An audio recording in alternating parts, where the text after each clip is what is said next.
Today we are learning 5 stitches, all variations of whipped and interlaced trellis stitch. Each one will begin with a trellis stitch, and while you can absolutely do these stitches with single barred trellis, where you just use one thread for each line in both directions, I think they stand out better with a little weight on the initial trellis. I like to use anywhere from 2 to 5 stitches for each bar, done in a satin stitch style so they're nice and close together. You can even mix up the thickness of the bars on the ground threads versus the crossing threads if you like. To avoid getting repetitious, I'll start the next 4 variations with the trellis already completed, but it's exactly the same thing every time, just a trellis stitch with any thickness on the bars that you please.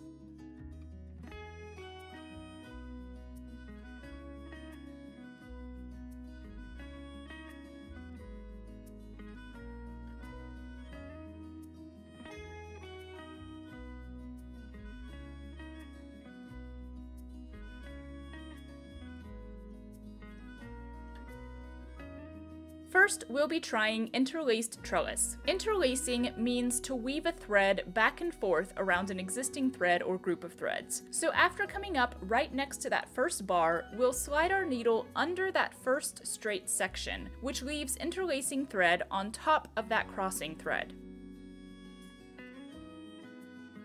We'll then slide under the second straight section, but in the opposite direction, and so on to the other side.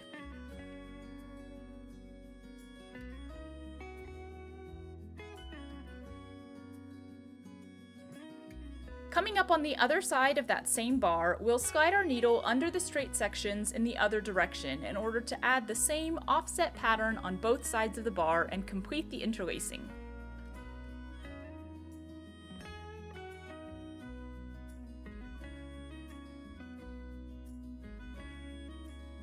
We can then continue interlacing our thread in both directions on the other bars in the section. You always want the first layer of interlacing to be in the same direction as the ground threads, so it's going over the crossing threads. Otherwise, there's nothing actually holding the interlaced floss in place, and it can easily be pulled into a straight line. If you'd like to try double interlacing, going over both the vertical and horizontal bars of the trellis, the second layer can go in the direction of the crossing threads and will be held in place by that first layer of interlacing.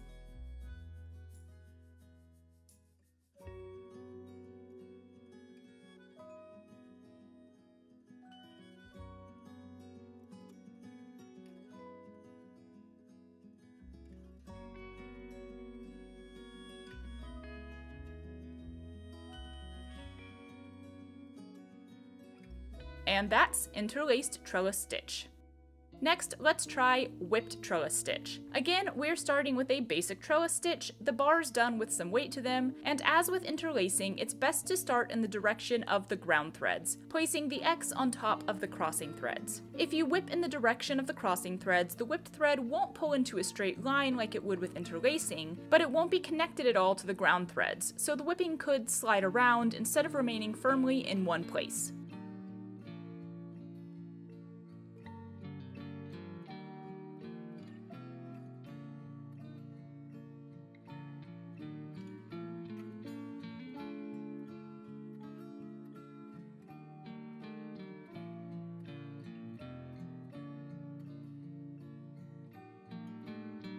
Unlike interlacing, whipping means that you slide your needle under the straight sections of the thread in the same direction every time.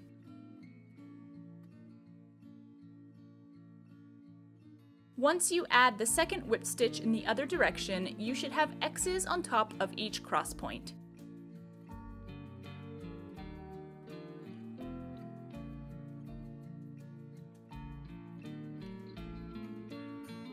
Continue adding whip stitch to each of the ground thread bars in the section. The thicker the bars on your trellis and the closer together, the more squat your X's will be, whereas thinner lines or larger spaces between the lines will lead to more stretched out X's.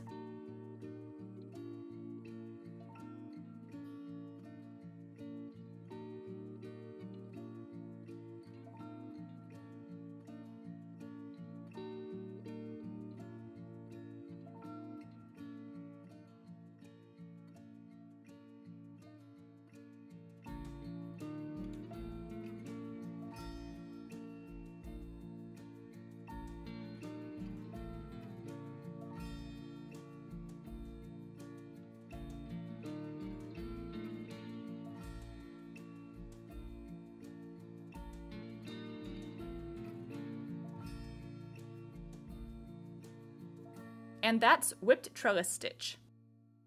Now we're going to make a small change to turn whipped trellis stitch into alternating whipped trellis stitch. This time, instead of sliding under the straight sections of the bars, we'll slide our needle underneath the cross points going at a diagonal in the same direction on each slide.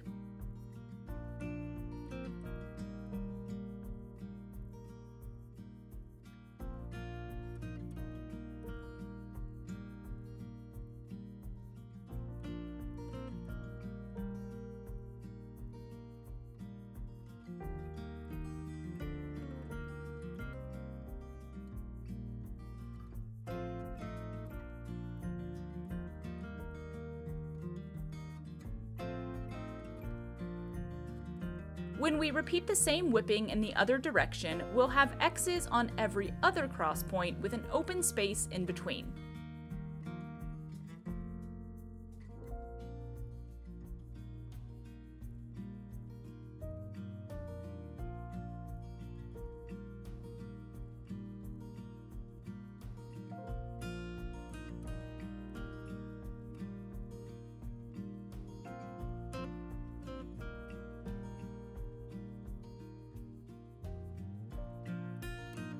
On the second bar, slide under the cross points across from the existing X's in order to create an offset pattern of X's on each bar.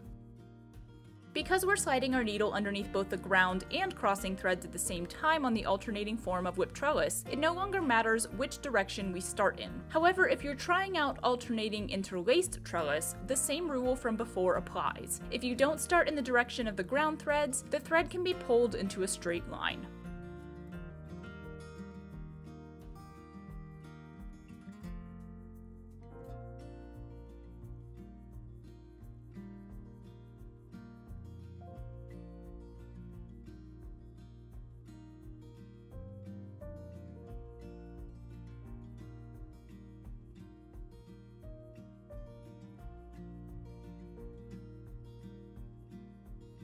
And that's alternating whipped trellis stitch.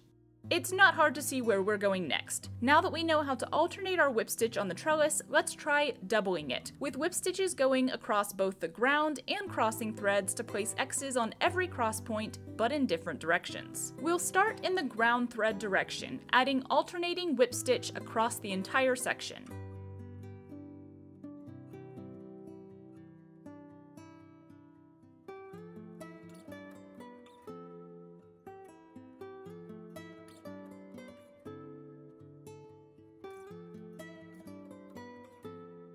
Now we'll work across the piece in the direction of the crossing threads, again doing an alternating whip, but now specifically placing the X's in the empty spaces left behind by the first set of whipping.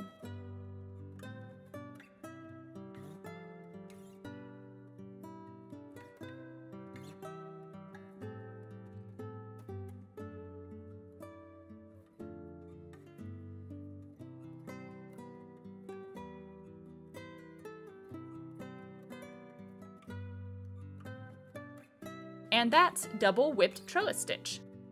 There's several other variations of whipping and interlacing you can try on a trellis stitch, like double whip without the alternating involved, but we're just going to do one more today, whipped and interlaced trellis stitch. We'll start with some alternating interlaced trellis stitch. Remember, it has to be in the direction of the ground threads, sliding the needle back and forth under every other cross point to create that pattern. Don't forget to offset the design on each row.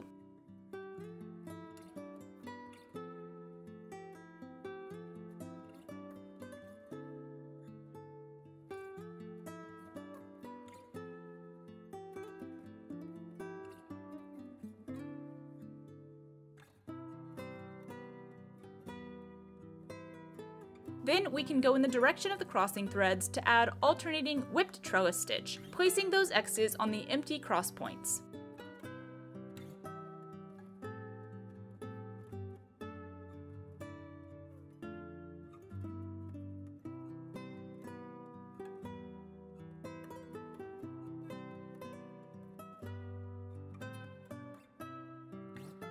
And that's whipped and interlaced trellis stitch. As always, add some borders to the sections to clean up those edges. And we're done!